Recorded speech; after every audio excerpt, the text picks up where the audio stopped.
Okay mga kaibigan, gusto kong i-compare sa inyo yung tanim na marketed calamansi versus yung grafted.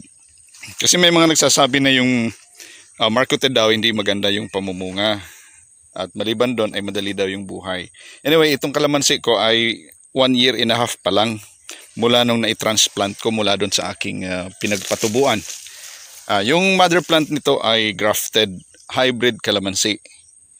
At ito ay marketed. Ibig sabihin, pinaugatan natin yung sanga ng grafted para may transplant natin, makapagparami tayo ng tanim na calamansi. Pero tingnan nyo mga kaibigan kung anong resulta nitong ating marketed calamansi. Ayan. Hitik din siya mamunga. Kung ano yung characteristic ng mother plant, yun din yung naging resulta sa marketed na calamansi. Yung parang yung sanga na namumunga dun sa grafted, dun sa mother plant, ay pinaugatan mo at saka nilipat mo sa taniman, sa yung field. So ibig sabihin kung ano yung characteristic ng mother plant, syempre ganun din yung characteristic ng marketed. Ayan, so tingnan nyo, napakaganda ang resulta ng ating mga marketed na calamansi. Lahat ng yan ay hitik na hitik din sa bunga. Okay, ulitin ko, 1 taon at kalahati pa lang to. Yan, lakpas tao. Lakpas tao tulad ng karamihan sa ating mga tanim. Yan, so yung early stage hindi tayo nagpabunga. Yung first 1 year, hindi tayo nagpabunga.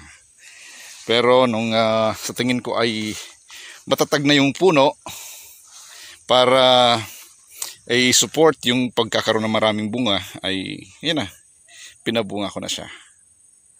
Yan, kaya ito na mga kaibigan, tingnan nyo, napakarami ng bunga. Hitik sa bunga ang ating marketed na calamansi. Lahat yan yan.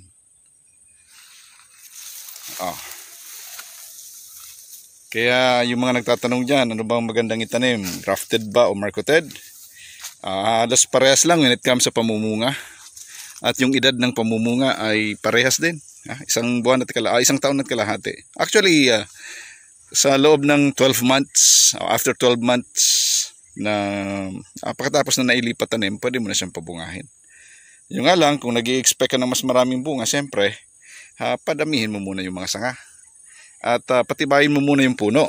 Tulad nito, hinintay ko muna siya na magkaroon ng matatag na root system at saka matatag na puno para masupport niya yung bunga na gusto nating maging kalalabasan. Ayan, so yan. Lahat yan ay hitik na sa bunga. Ayan. Malinis ang bunga. Ayan.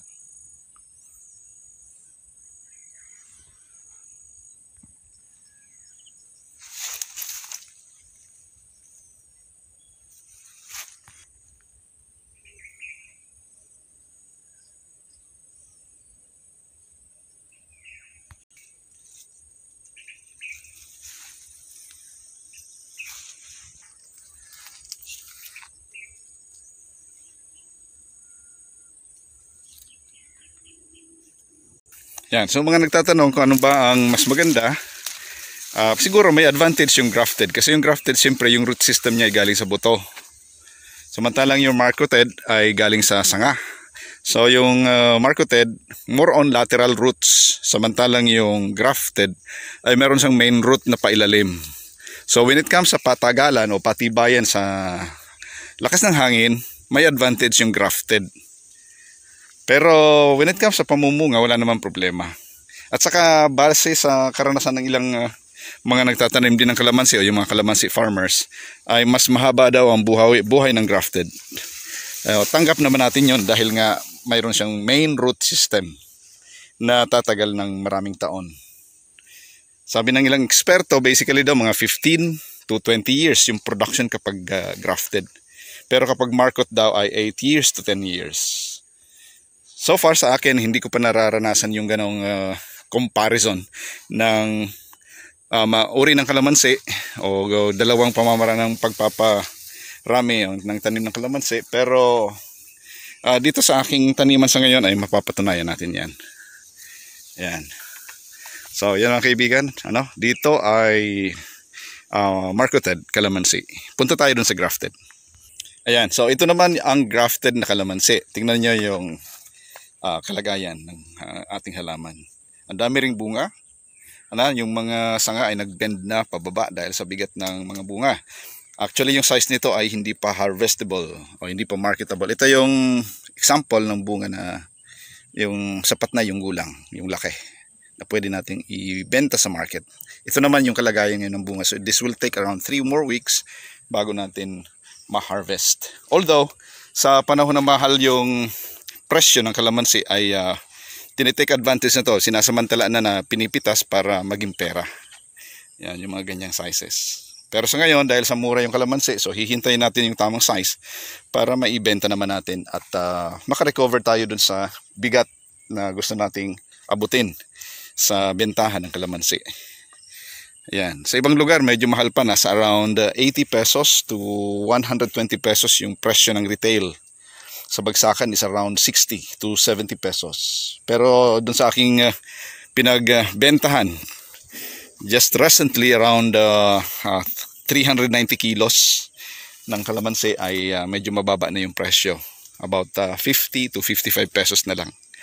Pero wala namang problema kasi sa paramihan ay nagiging malaking pera pa rin. Okay, so compare ninyo yung unang pinakita ko dyan ng mga itsura ng marketed calamansi versus dito sa grafted. Yan.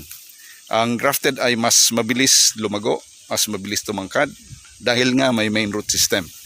Yan. Pero pagdating sa pamumunga ay wala namang pinagkaiba. Mayaman din siya o masipag din sa pamumunga. Yung pag-aalaga, hindi natin dapat yan i-underestimate o i-disregard. Dahil kung ano yung pag-aalaga natin dun sa marketed, dapat ganun din sa grafted. At i-compare natin yung resulta, ay halos parehas lang. Yan. Marami ring bunga at berde din ang mga dahon. At hinintay din natin yung sapat na gulang para pabungahin yung halaman. Ito ay kasing gulang din ng marketed, 1.5 years. Ayan, kaya medyo malaki na rin yung puno. Tingnan nyo, ang resulta kapag pinupurning muna bago pabungahin, mas nagiging malaki yung puno. Ayan, so kapag ganyan na yung diameter ng puno, kaya niya nang alalayan yung pangangailangang nutrients sa pagpapalaki ng mga bunga. Ayan, kaya sa ganitong gulang ng halaman, ng kalamansi, 1 taon at kalahati ay pwede na natin siyang pabungahin ng medyo marami. Actually, ito ay first time na naging mabunga yung aking tanim na grafted calamansi. Okay, so first attempt ko to ng pagpapabunga after 1.5 years. Yan. So yung nga kapag ginawa natin yung delayed gratification, mayroon talagang mas magandang resulta naman. Mas marami syempre yung mapipitas nating bunga. At karamihan ng mga bunga ay quality. Yan. Okay. At kapag ganyan, lumalabas yung mga bagong dahon, mga bagong sanga. Pagkatapos niyan ay lalabas din yung mga secondary, yung second batch na mga bulaklak. Yan. Kasi ang kalamansi kasi ay napakaganda. Kasi once na namunga na siya, tulad nito, kapag na-harvest mo yung bunga, puputulin mo siya dun sa may sanga. At lalabas yung panibagong sanga at mamumulaklak siya kaagad. Yan ang karakteristik ng kalamansi. Ayan. So ngayon mayroon kayo nakikita dalawang pamamaraan ng pagtanim ng kalamansi at ang resulta nito pakalipas ng 1.5 taon ng pag-aalaga. Para sa akin, wala namang problema, wala namang halos ng pinagkaiba dun sa production ng mga bunga. Yun nga lang sa grafted ay mas matatangkad siya, mas mabulas at mas malalaki ang puno ikumpara dun sa marketed. Pero when it comes to production, ay halos parehas lang. Okay, pero pakalipas ng mga 3 taon ay tiyak mas marami ang pipitasin natin dito sa grafted ikumpara doon sa marketed. Kasi siyempre doon galing siya sa main root system, galing siya sa buto. So mas mayroon siyang kapasidad na dumami at kumapal yung mga sanga. Yan. Okay. So ito na mga kaibigan ng ating garden. At ito ay nakatanim sa 3 hectares na lupa. Pero itong kalamansi ay nakakoncentrate siya sa 1 hectare na area ng ating taniman. Okay, so yan muna mga kaibigan. Maraming salamat. At pareak naman sa ating video. God bless. Bye-bye.